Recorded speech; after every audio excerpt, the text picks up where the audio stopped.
Let's discuss all of this now with Gülru Gezer. She's joining us from here in Istanbul, and she's a retired Turkish diplomat. Gülru, thank you so much for joining us on this news hour. We really appreciate your time.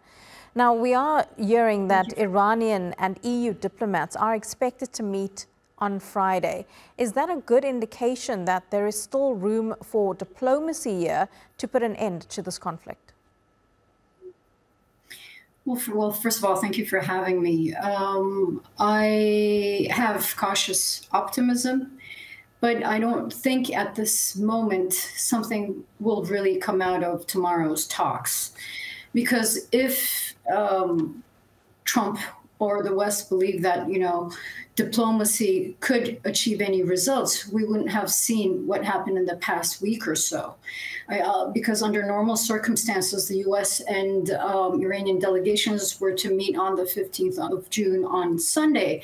And suddenly and unexpectedly, Israel struck Iran on Friday. So I think I am still optimistic. I am a former diplomat. I believe in diplomacy more than ever now. But I think it will only buy time for Iran and buy time for President Trump to make up his mind, frankly speaking. As someone who has worked in diplomacy, there's often, of course, so much that happens behind the scenes that we as the public are certainly not aware of. Since this all started, the actual attacks on Friday last week, can you take us through what some of those conversations between leaders and various ministers could have looked like? Because this, of course, is not just Israel and Iran, it's every country in the region, particularly Iran's neighbors like Turkey. Correct. I think we are at a very critical juncture because this is exactly what you've said. It's not about only Israel and Iran. It's about the Middle East. It's about the whole world, to be frank.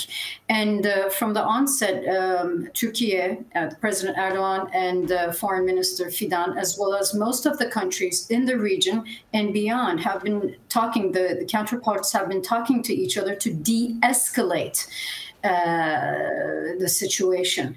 And they've been resorting to diplomacy in this sense. But we're seeing that Netanyahu is not listening to anyone because he wants to prolong this war in order to prolong his political career and to shift all the attention from the genocide that is happening in Gaza. And at this moment, Iran is stuck. They can't go back. They will try to go back to diplomacy. Actually, on Friday, they called an emergency meeting for the UN Security Council. And they've said on several occasions that if Israel stops, then we will be stopping. But otherwise, we will continue to fight until the end. So all sides are cautioning for restraint. That includes, of course, Russia and China. But I think what it boils down to is how President Trump will react and if he will stop Netanyahu, who seems to, because the stated goal of this whole military operation was to stop Iran from producing a nuclear weapon. But now we see that they have ulterior motives and regarding regime change. And I think this is very, very dangerous. And I don't think they're really calculating the consequences and the repercussions of a potential regime change in Iran and how that would actually affect the security of Israel and the political career of Netanyahu. So diplomacy, yes, is very much important. This Sunday, we will be hosting in Istanbul the foreign ministerial meeting of the OIC.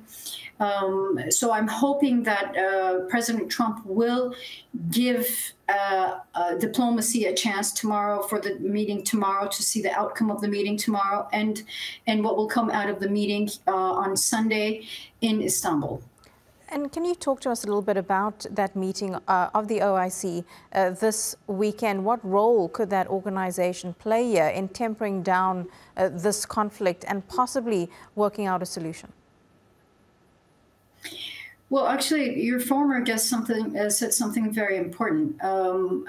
Many countries in the region don't like the destabilizing effect of Iran. But they also don't want a regime change in Iran at the moment. And if a regime change should come, it should be with the will of the people of Iran. All the countries in the region have condemned Israel for its attacks and have worked rigorously around the clock. As you've said, there are certain things that we know and certain things that we do not know. So I'm sure there's a lot of diplomacy going on the region to de-escalate the situation. So I'm hoping that there will be a very strong statement coming out of the meeting on Sunday regarding de-escalation and calling on, first and foremost, the United States to do its utmost to stop this ongoing conflict.